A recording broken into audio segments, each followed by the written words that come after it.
함께 나누실 말씀 빌립보서 3장 11절은 사도 바울의 고백입니다. 빌립보 교회를 향해서 쓴 옥중서신으로서 어떤 빌립보 교회를 향해서 사도 바울이 하나님의 말씀을 전달하기보다는 본인에게 내가 어떤 인생을 살아왔으며 또 내가 앞으로 어떤 인생을 살 것이다라는 자기 스스로 하나님 앞에서 하는 신앙 고백과도 같습니다. 이 빌립보서는 우리 성경에 나타난 옥중서신이 4가지가 있습니다. 우리 잘 아시는 대로 에베소서와 빌립보서와 골로새서와 빌레몬서가 있습니다. 그 옥중서신 중에서도 거의 후반기에 빌립보 교회를 향해서 바울이 쓴 내용입니다. 또한 이 빌립보서를 쓰고 난 다음 우리 4-5년 후에 우리 사도 바울은 순교를 합니다. 그런 이 빌립보서를 그러면 쓸 때 이 당시에 우리 사도 바울의 나이가 어느 정도 되었느냐 하면은 우리 같은 옥중서신인 빌립보서보다 더 앞에 쓴 빌레몬서 1장 9절의 말씀을 보시면 사도 바울이 현재 자신의 상태와 현재 자신의 나이를 가늠할 수 있는 말씀을 전합니다. 빌레몬서 1장 9절에 보시면 도리어 사랑으로서 간구하노라. 나이가 많은 나 바울은 지금 또 예수 그리스도를 위하여 갇힌 자 되어. 지금 이 옥중서신에서 사도 바울이 이 서신을 쓸 때 당시의 나이가 대략적으로 많은 학자들이 한 62, 3세로 추정을 하고 있습니다. 빌레몬서에서도 바울 스스로 나이 많은 나 바울, 이 당시의 어떤 노년의 기준으로서는 한 60세 이상쯤 되었을 때에 이런 표현을 씁니다. 그런데 이 60세 넘은 이 노인이 자기의 삶을 어떻게 내가 신앙생활을 해왔으며 또한 앞으로도 어떻게 신앙생활을 해 나갈 것이다라는 고백을 합니다. 오늘 제가 주목하는 단어는 12장 마지막 후반절에 있는 단어 달려가노라. 우리 흔히 인생에서 내가 달려가겠습니다, 내가 남은 인생을 힘차게 달려가겠습니다, 이런 표현은 청년회 때 우리 석계교회에 있는 젊은이들을 향해서 쓰는 단어입니다. 어느 정도 공부도 했고 어느 정도 세상을 알 만큼 살아왔고 남자들 같은 경우는 군대도 다녀왔으니 이제는 내가 내 인생을 주도적으로 한번 펼쳐보겠다, 내 남은 인생을 한번 힘차게 내가 살아보겠다, 그래서 내가 내 삶을 달려가겠습니다 라는 표현을 합니다. 그런데 오늘 바울은 60세가 넘은, 이 당시에 60세는 환갑을 넘었으면 거의 아무리 장수를 한다 해도 70이 잘 넘지 않습니다. 그런 그때 내가 바울 사도도 본인의 인생이 얼마 남지 않았음을 직감했을 겁니다. 그렇지만 그 얼마 남지 않는 인생이라 할지라도 내 나이 60이 넘었다 할지라도 내가 예수 그리스도에 남은 그 사명을, 예수 그리스도에게 받은 그 말씀과 그 사랑을 전하기 위해서 나는 달려간다라는 표현을 씁니다. 이와 비슷하게 우리 담임 목사님도 신명기 34장 7절에 모세를 향해서 모세를 표현했던 그 말씀처럼 신명기 34장 7절의 말씀을 보시면 모세가 죽을 때 나이 120세였으나 그의 눈이 흐리지 아니하였고 기력이 쇠하지 아니하였더라.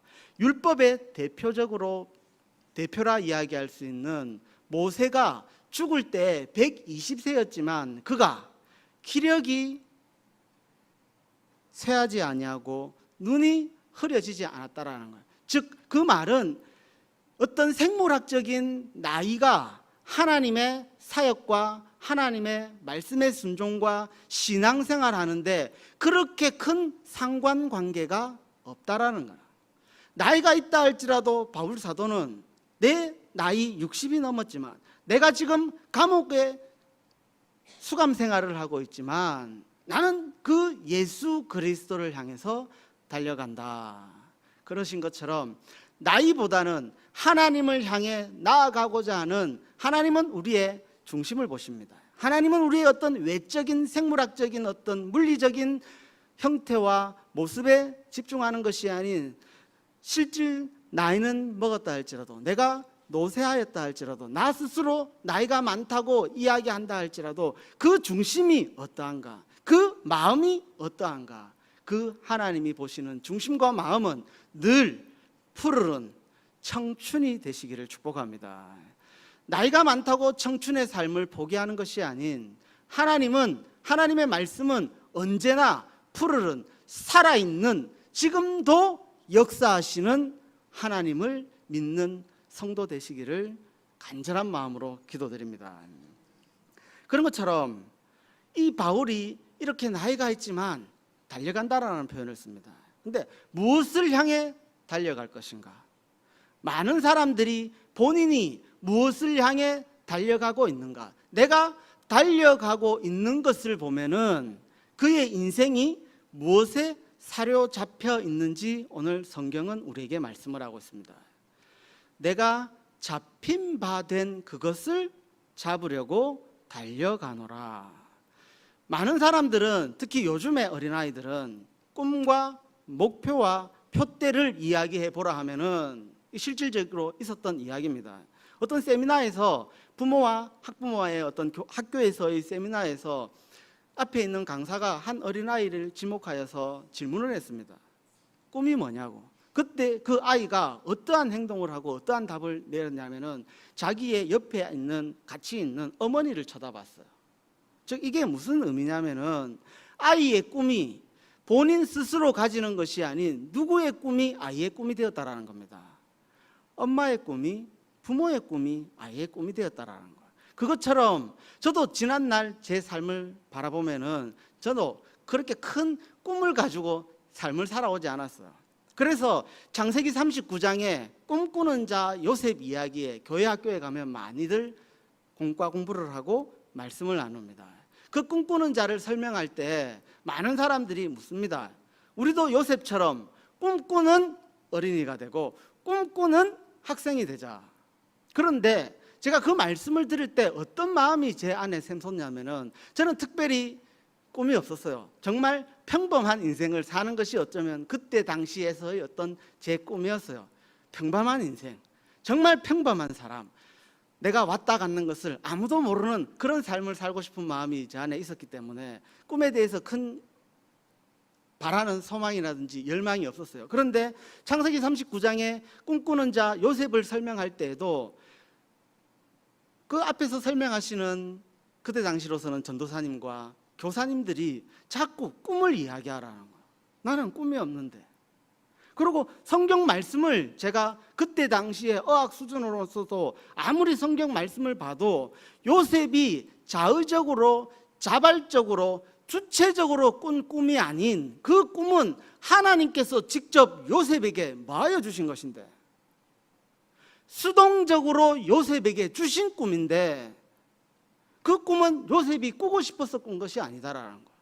그 꿈은 요셉이 원한 꿈이 아니다라는 거예요. 그 꿈은 하나님께서 요셉에게 주신 꿈인데, 수많은 사람들은 그 본문을 가지고 이야기를 할 때, 설교를 할 때 우리도 요셉처럼 맞아, 꿈을 꾸자. 지금 오늘 성경에서도 바울 사도가 달려가고자 하는 그 어떤 목표와 표대는, 꿈은 스스로 원하는 자의적으로, 자발적으로, 주체적으로 만든 꿈과 목표와 표대가 아닌 하나님께, 예수 그리스도에게 잡힌 그 꿈을 향해서 달려간다고 표현을 하고 있습니다. 제가 이제 이것이 왜 지난 시간에도 함께 말씀을 나누었는데, 태에 대해서 수동태, 능동태, 중간태에 왜 예민하게 반응하는 이유가 어릴 때부터 가져왔던 어떤 음원 때문에 그렇습니다. 왜 하나님 앞에서 능동적인 꿈을 꾸라 이야기하는가? 성경은 분명하게 수동적인 꿈을 우리에게 이야기하는데, 요셉의 그 꿈도 요셉이 자의적으로, 자발적으로, 능동적으로 꾼 꿈이 아닌 수동적인, 하나님께서 직접 요셉에게 준 꿈인데 왜 앞에서 능동적 꿈을 강요를 하고 이야기를 할까? 그 고민에 휩싸였던 차에 학교에 갔더니 이제 중간태를 배웠다라는 거, 헬라어의 중간태가 나왔다라는 거.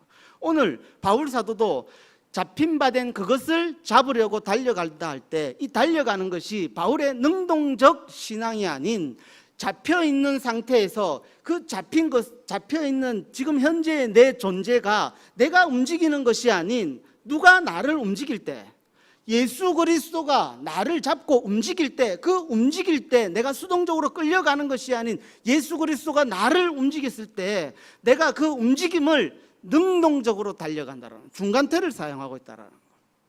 그런데 많은 사람들이 신앙생활을 지금 오늘 바울처럼 능동적으로 내 인생을 한번 달려가 보겠습니다라고 이야기를 한다. 그것이 아닌 잡힌 그것을 잡으려고 내가 하나님께 매인 상태에서, 하나님께 온전히 구속된 상태에서, 하나님께 온전히 붙들린 상태에서 예수 그리스도 안에서 그리스도와 함께 하나님은 신앙생활에 나가기를 원하는데, 그렇지만 로버트와 존과 같이 끌려가는 인생이 아닌 주도적으로, 자발적으로, 능동적으로 삶을, 신앙생활을 요구한다라는 거예요. 그것처럼 하나님 앞에서 메인 그것을 잡으려고 달려가시기를 축복합니다. 그런데 바울의 인생을 살펴보면은 전반기와 후반기가 명확하게 구분되는 역사적 사건이 있습니다. 사도행전 9절에 우리가 다 아는 다메섹 도성의 사건이 있습니다. 사도행전 9장 4절과 5절의 말씀을 보시면 땅에 엎드려 들음에 소리가 있어 이르되 사울아 사울아 내가 어찌하여 나를 박해하느냐 하시거늘 대답하여 주여 누구시니까 이르되 나는 내가 박해하는 예수라. 우리 사도 바울은 사도행전 9장에서 다메섹 도성에서 역사적인 아주 큰 사건으로 예수 그리스도를 만납니다. 그 예수 그리스도를 만나고 난 이후에 바울이 가지는 목표와 표대와 예수 그리스도를 만나기 전에 바울이 가졌던 목표와 표대는 분명히 나눕니다. 우리 함께 말씀을 보시진 않았지만 빌립보서 3장 4절에서 8절에 보시면 우리 잘 아시는 말씀입니다. 예수 그리스도를 만나기 전에 내가 목표했던, 예수 그리스도를 만나기 전에 내가 표대로 삼은, 예수 그리스도를 만나기 전에 내가 잡으려고 노력하고 수고하고 헌신했던 모든 것들은 내가 배설물로 여기노라. 즉 바울이 예수 그리스도를 만나기 전에는 자신이 무엇에 사로잡힌지를 몰랐습니다. 수많은 사람들이 무엇에 사로잡힌지를 모르고 신앙생활합니다. 또한 삶도 살아갑니다. 그런데 오늘 성경은, 바울 사도는 우리에게 말씀을 합니다. 내가 진정 무엇에 사로잡힌 것을 알고 싶으냐? 그러면 지금 현재에 내가 무엇을 잡으려고 달려가는 그것이 내가 사로잡힌 것이다. 흔히 알코올 중독, 마약 중독, 도박 중독이라는 표현을 쓸 때는 모든 인생의 목표와 표대가, 생각이, 내 삶의 라이프 스타일이 무엇에 의해서 움직여집니다. 중독된 그것에 의해서 움직여집니다. 일을 하는 것도, 삶을 사는 것도, 생활을 하는 것도 그 중독 현상을 계속 유지하기 위해서 삶을 살아갑니다. 그런 것처럼 나는 지금 무엇을 향해 달려가고 있는 것인가? 어떤 바울 사도가 전반기에 그토록 붙들기 위해서 배설물처럼 지금은 여기고 난 그것을 향해서 달려가고 있는가? 인생의 성공, 남들에게 인정받는 삶, 최고 중에 최고의 삶을 살기 위해서 지금 내가 노력하고 있지는 않습니까? 나는 지금 무엇을 향해서 달려가고 있습니다.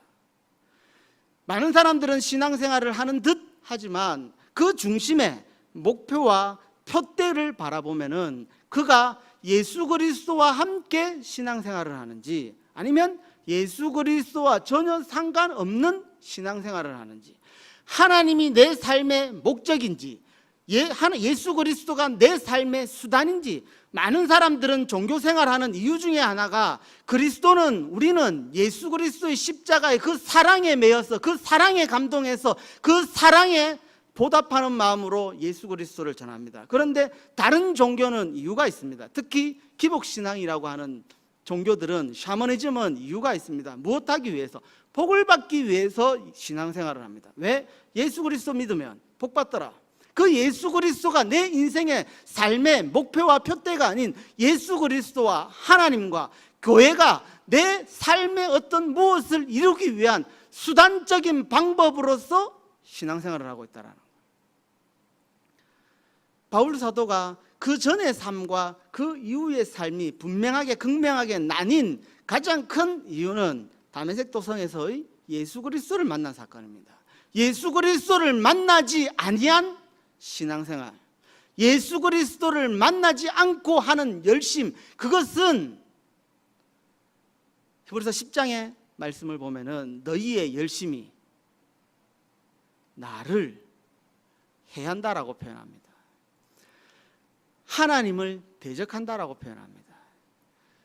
우리가 하나님을 믿고 하나님을 섬기고 하나님을 예배하는 것이 신앙생활이지, 나의 소견대로 나의 주관대로 열심히 하는 그 열심은 도리어 예수님께서는 말씀합니다. 바울이 예수님을 만나기 전에 신앙생활했던 그 바리새인 중에 바리새인이요, 히브리인 중에 히브리인이요, 율법의 의로는 흠이 없는 자라는 그 삶을 살았는데 도리어 너는 나를 박해했다. 너는 나를 박해했다. 내가 박해하는 예수다. 무엇을 향해서 달려가고 있습니다? 무엇을 향해 나아가고 있습니까? 예수 그리스도를 만나고 난 이후에 잡힌 바 된 그것을 향해서 잡으려고 달려가는 신앙생활을 하시기를 축복합니다. 왜 목사님께서, 제가 참 마음에 있는 것, 새롭게 저한테 부딪혀온, 성경을 읽으세요, 성경을 들으세요, 성경을 쓰세요. 왜 성경을 읽어야 하는가? 왜 성경을 들어야 하는가? 왜 성경을 써야 하는가?